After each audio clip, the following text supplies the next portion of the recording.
Praise the lord. మన ప్రభును ప్రియరక్షకుడైన యేసుక్రీస్తు నామమున మీకందరికీ శుభములు, వందనాలు. దేవుడు మిమ్మల్ని దీవించును గాక. ఈ ఉదయకాలం ముందు దేవుడు తన వాగ్దానం ద్వారా నీ జీవితంలో గొప్ప కార్యములు చేయను గాక. ఈరోజు దేవుని వాగ్దానం యోహాను సువార్త 14వ అధ్యాయము 18వ వచనం. మిమ్మును అనాథలుగా విడువను. దేవుని బిడ్డలారా, దేవుని వాగ్దానము, మిమ్మును నేను ఎప్పటికి కూడా అనాథలుగా విడిచిపెట్టేవాడను కాను, మిమ్మల్ని ఒంటరి చేసి నేను బాధ పెట్టేవాడను కాను అని దేవుని వాగ్దానం తెలియజేయబడతా ఉంది.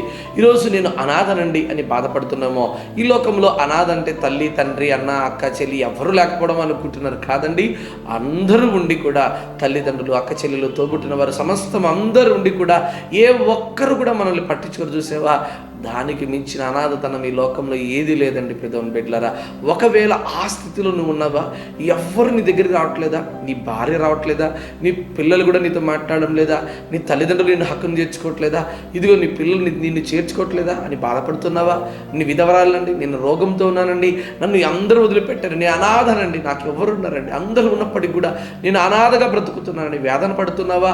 అయితే ప్రభు ఇదే కాలం నీతో మాట ఇస్తున్నాడు. ఏంటి తెలుసా? నేను మిమ్మల్ని అనాథలుగా విడిచిపెట్టేవాడను కాదు, ఇదిగో నిన్ను ముదిమి వచ్చే వరకు ఎత్తుకుని వాడను నేనే అని ప్రభు వాక్యం తెలియజేస్తుంది కదా. ఆలోచన చేయండి. ఎవరైనా ఒక బిడ్డను కొద్ది రోజులు ఎత్తుకుంటారు, కానీ ఇదిగో ముదిమి వరకు వచ్చేంత వరకు ఎవరు ఎత్తుకోరండి. కానీ నా ప్రభు అంటున్నాడు, నిన్ను ముదిమి వరకు వచ్చేంత వరకు ఎత్తుకునేవాడను నేనే అని.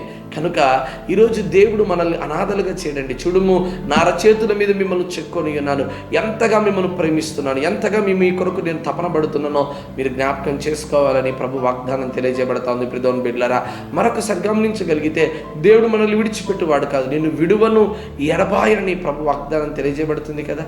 అట్టి దేవుడు మనకున్నాడండి. నువ్వు అనాథగా ఎందుకు బాధపడతావు, ఎందుకు కృంగిపోతావు? ఇదిగో దేవుని యందు నిరీక్షణ ఉంచుము, నా దేవుడు కార్యం చేయబోతున్నాడు. ఇదిగో అందరూ వదిలిపెట్టిండొచ్చేమో, కానీ నేను మాత్రం సదాకాలం మిమ్మల్ని విడిచిపెట్టను, మీకు దూరముగా లేనని ఇన్ని మాటలు ప్రభు చెప్తా ఉంటే నువ్వు ఎందుకమ్మా కంగారు పడతావు, నువ్వు ఎందుకయ్యా కన్నీళ్ళు పెడతావు? ప్రభు మనతో ఉన్నాడు, ప్రభు మన ఆఖరి తీర్చేవాడుగా ఉన్నాడు, ప్రభు మనల్ని ప్రేమించేవాడుగా ఉన్నాడు. అట్టి ఆశీర్వాదం, అట్టి ప్రేమ దేవుడి దినానికి సమృద్ధిగా దయచేయను గాక. ఆమేన్.